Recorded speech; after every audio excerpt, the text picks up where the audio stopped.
তো বন্ধুরা, আমি এখন যেটা নিয়ে কথা বলবো সেটা হচ্ছে ইংলিশ স্পিকিং। আমি এটা নিয়ে অনেক ভিডিও, এর আগে অনেক ভিডিও বানিয়েছি, ঠিক আছে। মোটামুটি তোমাদেরকে একটু ভালো জায়গায় নিয়ে যেতে চাই, যে তোমরা খুব ভালোভাবে কিভাবে নিজেদের যে তোমার সেলফ ইমপ্রুভমেন্ট, ঠিক আছে, নিজের যে ইংলিশ স্পিকিংটা, নিজের যে কমিউনিকেশন স্কিলটা, সেটা ভালোভাবে যাতে ইমপ্রুভ করতে পারো, সেটা আমি যেমন প্রতিদিন তোমাদেরকে বলছি, তাতে তোমাদের অনেকটা ডেভেলপ হচ্ছে এবং তোমরাকেও কিন্তু ইমপ্রুভমেন্ট হতে হবে, তোমাকেও শিখতে হবে, তোমাকে জানতে হবে আসলে আমি কি শিখছি এবং কেন শিখছি। আমি তো এর আগে অনেক ভিডিওতে বলেছি যে 21st সেঞ্চুরিতে আমাদের ইংলিশ স্পিকিংটা জরুরি, ঠিক আছে। তো এইটা হচ্ছে আমার একটা রিচ ড্যাড পুয়ার ড্যাড বই, ঠিক আছে। এই বইটা পড়েও তুমি ইংলিশ স্পিকিং মানে এতে তো পড়তে হবে আর কি, যে কোনো বই তোমাকে পড়তে হবে। সেটা রিচ ড্যাড পুয়ার ড্যাড হতে পারে, বা এমনি যে ইংলিশ বইগুলো আছে, নিউজ পেপারগুলো আছে, সেগুলো তুমি পড়তে পারো। নিউজ পেপারে তুমি প্রতিদিন অনেক অনেক নতুন ওয়ার্ড পাবে, সেগুলো তুমি সেখান থেকে প্র্যাকটিস করতে পারবে। মোটামুটি তোমার প্র্যাকটিস করতে হবে, যেখান থেকে হোক, যে কোনোভাবে হোক, তোমাকে প্র্যাকটিস করে যেতে হবে প্রত্যেক দিন, ঠিক আছে। এইটা হচ্ছে রিলেটেড পোর্ট্রেট। এই বইটা যদি আমি পড়ি, ঠিক আছে, এই বইটা যদি আমি পড়ি, প্রতিদিন 2 পাতা 5 পাতা করে যদি পড়ি, তাহলে দেখবে তোমার একটা হ্যাবিট হয়ে যাবে, ঠিক আছে। এখানে বলছে lesson 1, the rich don't work for money.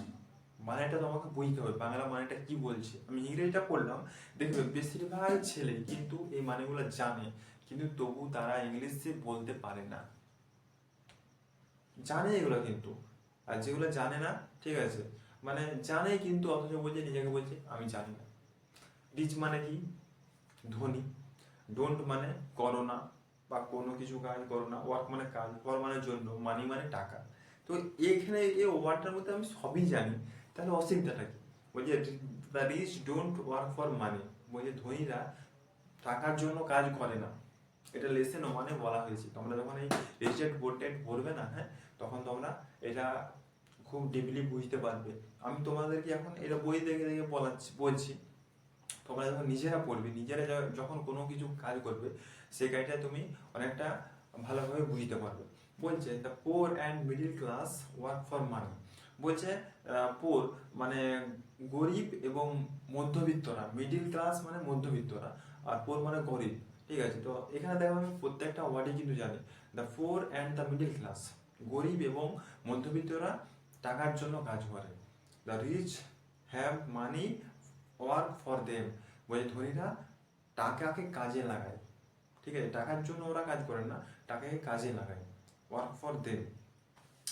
বলছে dad can you tell me how to get rich.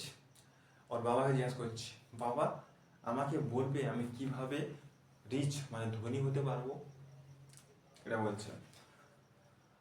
My dad put down the evening paper, মানে সন্ধ্যাবেলার যে নিউজ পেপারটা পড়ছিল সেটা রেখে দিল, ঠিক আছে।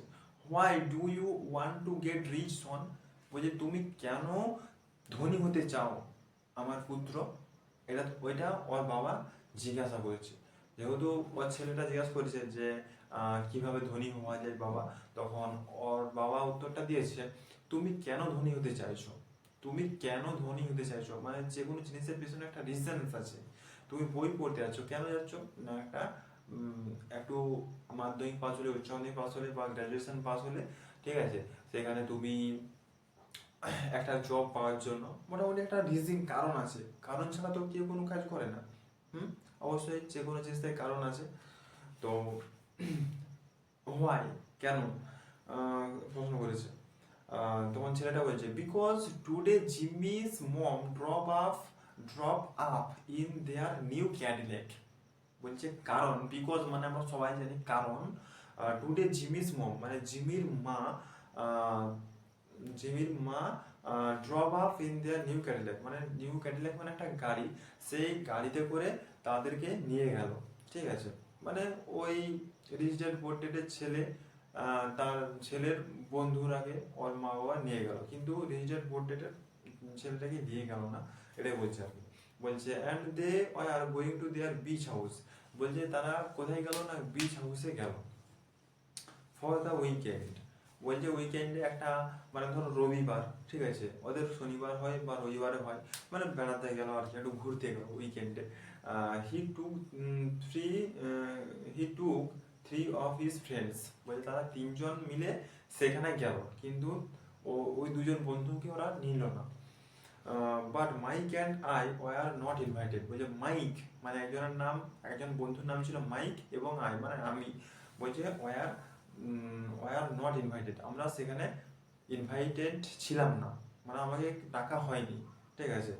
They told us we were not invited because we were poor kids, তারা তারা বলেছিল যে তোমরা ইনভাইটেড হওনি কারণ তোমরা গরিব ছেলে, এই জন্য তোমরা ইনভাইটেড ওখানে হতে পারোনি। তা বলছে they did, my dad asked incredulously, they did তারা এটা বলেছিল, দে ডিড মানে তারা এটা করেছিল, মাই ড্যাড আস্কড ইনক্রিডিয়াসলি মানে একটু একটু মানে আশ্বস্ত বোধ করে বললো, ঠিক আছে। ইয়া they did, yeah they did, হ্যাঁ তারা করেছিল। I replied in a hard tone, মানে একটু কষ্টের সহকারে বললাম হ্যাঁ, উত্তরটা দিলাম আর কি। My dad silently shook his head, মানে সাইলেন্ট করে চুপ মেরে থাকলো, ঠিক আছে। Pushed his glasses up the bridge of nose, মানে চোখের যে গ্লাসটা সেটা নাকের সামনে এখানে চলে এসেছে, ঠিক আছে, মানে একটু কেমন যেন সেই কি বলবো, আশ্বস্ত বোধ হয়ে গেছে আর কি, নাকের নাকের সামনে চশমাটা নেমে চলে এসেছে। And went back to reading the paper, বইটা সে পুরোনোই সেই যেরকম নিউজ পেপার পড়েছিল ওরকম পেপার পড়তে চলে গেল। I stood waiting for an answer, আমি দাঁড়িয়ে রইলাম উত্তরের জন্য, মানে ছেলেটা ওর বাবার কাছে যে উত্তরটা পাওয়ার জন্য দাঁড়িয়ে রইলো, ঠিক আছে। দ্য ইয়ার্স ওয়াজ 1956, বলছে তখন বছরটা সময়টা ছিল 1956 সাল। আই ওয়াজ 9 ইয়ার্স ওল্ড, আমি 9 বছরের একজন ছেলে ছিলাম। By some twist of fate, আমি কিছু জিনিসকে ভীত করতাম, ঠিক আছে। I attend the same public school where the rich, I attend মানে আমি যে স্কুলে তোমার ছেলেগুলো পড়তো সেই স্কুলে আমি যেতাম, ঠিক আছে, অ্যাটেন্ড করেছিলাম। Public school where the rich people send their kids, বলছে যেখানে ওই ধনী ব্যক্তির ছেলেরা যেত সেখানেই এরা পড়াশোনা করতে যেত, পরের দিন অ্যাটেন্ড করতে গেল। তো এইভাবে যদি তুমি পড়ো, ঠিক আছে, এবং ইংলিশটা পড়বে, পড়ার পর তুমি বাংলাটাও পড়বে, ঠিক আছে, এরকম মনে করতে হবে যে এটার মানে কি, এটার মানে তো আমি জানি। দেখবে তুমি একটা লাইন নিবে, ঠিক আছে, একটা বইয়ের মধ্যে এরকমভাবে খুলবে, খোলার পর যে কোনো একটা লাইন নিবে, দিয়ে তুমি ওই লাইনটা পড়বে, দেখবি তুমি বেশিরভাগ ওয়ার্ডে কিন্তু জানো, হ্যাঁ, একটা দুটো জানো না, সেটা তোমাকে যে তোমাদের যে ট্রান্সলেশন যে আছে কি বলে গুগল ট্রান্সলেশন, সেখানে তুমি ওই ওয়ার্ডগুলো দিয়ে দিতে পারো এবং সেগুলোর মানে তুমি বুঝতে পারবে। দেখো ভাই, প্র্যাকটিস না করলে তুমি ভাই শিখতে পারবে না, তোমাকে প্র্যাকটিস রেগুলারলি করে যেতে হবে। Practice is the main way to improve your skills, যদি তুমি প্র্যাকটিস করো তাহলে তুমি সব কাজেই করতে পারবে, ঠিক আছে। প্র্যাকটিস তোমাকে প্রতিদিন করে যেতে হবে, ঠিক আছে। এবার হচ্ছে হ্যাঁ, ইংলিশ শেখার জন্য তোমাকে একটু টেন্সটা একটু দেখতে হবে, আর পার্টস অফ স্পিচ এইটা একটু দেখতে হবে, আর প্রিপোজিশন অবশ্যই একটু দেখতে হবে। টেন্স হচ্ছে 3 প্রকার: পাস্ট টেন্স, প্রেজেন্ট টেন্স এবং ফিউচার টেন্স। এই পাস্ট, প্রেজেন্ট এবং ফিউচার টেন্সকে আবার 4টি করে ভাগ করা হয়েছে। যেমন past tense, past indefinite, past continuous, past perfect, past perfect continuous tense. তেমনিভাবে ফিউচার টেন্সকেও তেমনিভাবে প্রেজেন্ট টেন্সকেও 4টি করে ভাগ করা হয়েছে। যেমন present indefinite, present continuous, present perfect, present perfect continuous tense. তেমনিভাবে ফিউচার টেন্সকেও 4টি করে ভাগ করা হয়েছে: future indefinite, future continuous, future perfect, future perfect continuous. তো এইভাবে আমাদের এই সেন্টেন্সগুলো মেক করা হয়েছে। তো তোমরা অবশ্যই এই সেন্টেন্সগুলো দেখো, ঠিক আছে। এখান থেকে যেগুলো বলা হচ্ছে আর কি সেগুলো প্র্যাকটিস করো, প্র্যাকটিস করলেই তোমরা এই সেন্টেন্সগুলো অনেকটা শিখতে পারবে। ঠিক আছে। আর নতুন নতুন সেন্টেন্স মেক করতে হবে প্রতিদিন, প্রতিদিন নতুন নতুন সেন্টেন্স আমাকে মেক করতে হবে। মানে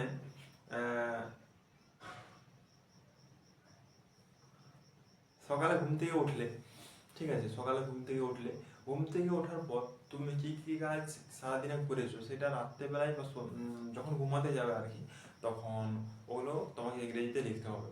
যেমন আমি সকালে ঘুম থেকে উঠেছিলাম 6টার সময়, I wake up at 6 AM, ঠিক আছে, এইভাবে তোমাকে ওগুলো লিখতে হবে।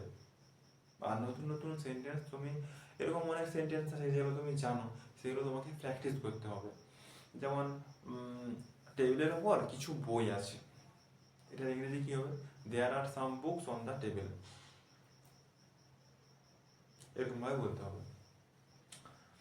তারপরে রুমের বাইরে যাও, please go outside the room, রুমের ভেতরে, রুমের ভেতরে এসো, please go inside the room.